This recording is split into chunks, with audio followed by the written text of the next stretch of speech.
بسم اللہ الرحمن الرحیم۔ السلام علیکم ورحمۃ اللہ وبرکاتہ۔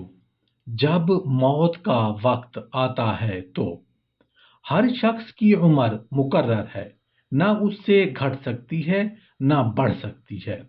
جب زندگی کا وقت پورا ہو جاتا ہے تو حضرت اسرائیل علیہ السلام روح نکالنے کے لیے آتے ہیں۔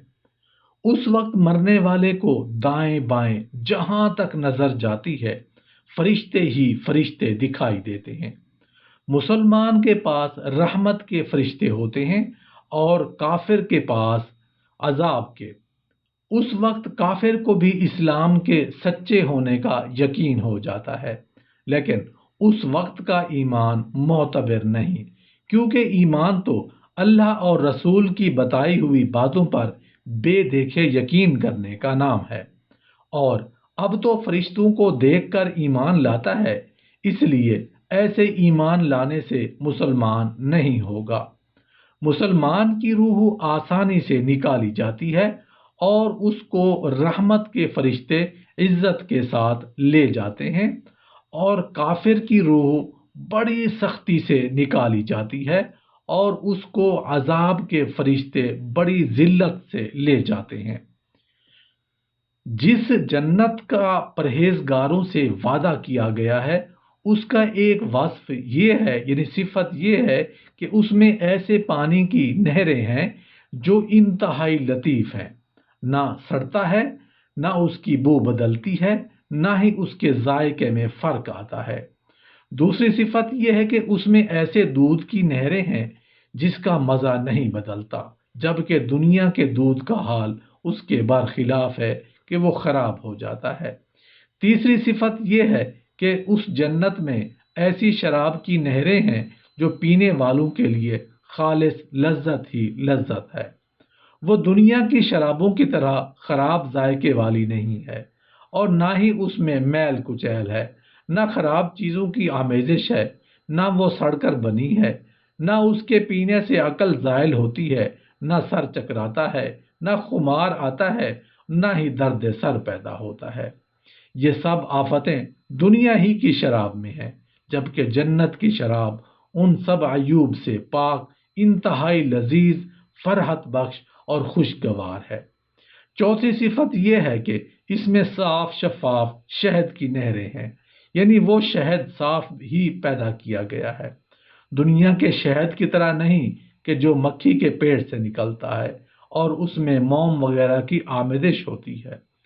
پانچویں صفت یہ ہے کہ اس جنت میں پرہیزگاروں کے لیے ہر قسم کے پھول اور ان کے رب عز و جل کی طرف سے مغفرت ہے کہ وہ رب ان پر احسان فرماتا ہے اور ان سے راضی ہے، اور ان پر سے تمام تکالیف احکام اٹھا لیے گئے ہیں۔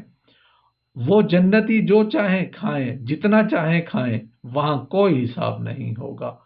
تو کیا ایسے سکھ چین والا شخص اس کافر کے برابر ہو سکتا ہے جو ہمیشہ آگ میں رہنے والا ہے اور انہیں کھولتا پانی پلایا جائے گا، جو پیٹ میں جاتے ہی ان کی آنتوں کے ٹکڑے ٹکڑے کر دے گا؟ ہرگز یہ دونوں برابر نہیں ہیں، بلکہ ان میں انتہائی فرق ہے۔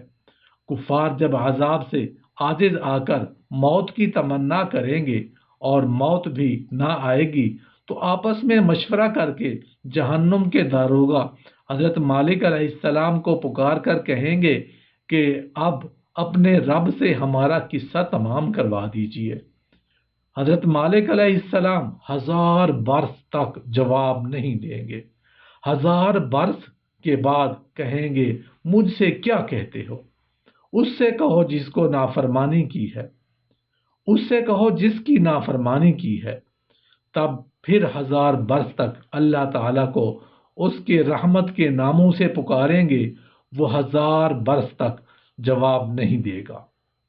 اس کے بعد فرمائے گا تو یہ فرمائے گا کہ دور رہو، جہنم میں پڑے رہو، مجھ سے بات نہیں کرو۔ اس وقت کفار ہر قسم کی خیر سے نا امید ہو جائیں گے اور گدھے کی آواز کی طرح چلا کر روئیں گے۔ پہلے آنسو نکلے گا، جب آنسو ختم ہو جائیں گے تو خون کے روئیں گے، روتے روتے گالوں میں خندق کی طرح گڑھے پڑ جائیں گے۔ رونے کا خون اور پیپ اتنا ہوگا کہ اس میں کشتیاں ڈالی جائیں تو بھی وہ چلنے لگیں۔ جہنمیوں کی شکل ایسی بری ہوگی کہ اگر کوئی جہنمی دنیا میں اس صورت میں لایا جائے تو تمام لوگ اس کی بدصورتی اور بدبو کی وجہ سے مر جائیں۔ آخر وہ کافروں کے لیے یہ ہوگا کہ ہر کافر کو اس کے قد کے برابر صندوق میں بند کر دیں گے، پھر آگ بھڑکائیں گے اور آگ کا قفل لگائیں گے، پھر یہ صندوق آگ کے دوسرے صندوق میں رکھا جائے گا اور ان دونوں کے بیچ میں آگ جلائی جائے گی اور اس میں بھی قفل لگا دیا جائے گا، پھر اسی طرح اس صندوق کو ایک اور صندوق میں رکھ کر آگ کا قفل لگا کر آگ میں ڈال دیا جائے گا۔ تو اب ہر کافر یہ سمجھے گا کہ اس کے سوا اب کوئی آگ میں نہیں رہا اور یہ عذاب بالائے عذاب ہے، اور اب ہمیشہ اس کے لیے عذاب ہی رہے گا جو کبھی ختم نہیں ہوگا۔ جب سب جنتی جنت میں پہنچ جائیں گے اور جہنمی صرف وہی لوگ رہیں گے جنہیں ہمیشہ وہاں رہنا ہے، اس وقت جنت اور دوزخ کے بیچ میں موت میڈے کی شکل میں لا کر کھڑی کی جائے گی۔ پھر ایک پکارنے والا جنت والوں کو پکارے گا، وہ خوش ہو کر جھانکیں گے کہ شاید اس مصیبت سے چھٹکارے کا حکم ہو۔ پھر ان سے پوچھے گا کہ اسے پہچانتے ہو؟ سب کہیں گے ہاں، یہ موت ہے۔